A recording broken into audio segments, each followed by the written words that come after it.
Hi everyone. Today, we will show you how to download code in Emergent AI. Downloading your generated code lets us use it in our own projects or edit it locally on our computer.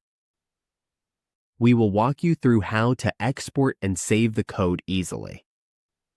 Let's get started. We are on the Emergent dashboard.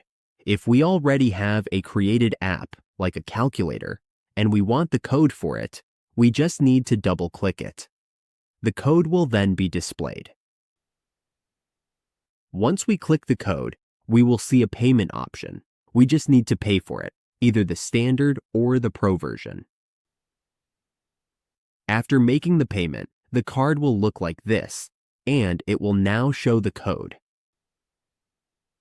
To download the code, we simply highlight everything, then right-click and click Download. Once we click Download, a small window will pop up, asking us where to save the folder on our computer. After selecting the folder, click Open, and the code will be downloaded to our computer. We then click the code, and it will open directly. We right, click, and download. That's it. We have successfully downloaded our code from Emergent AI. We can now open it on our computer and continue working on our project.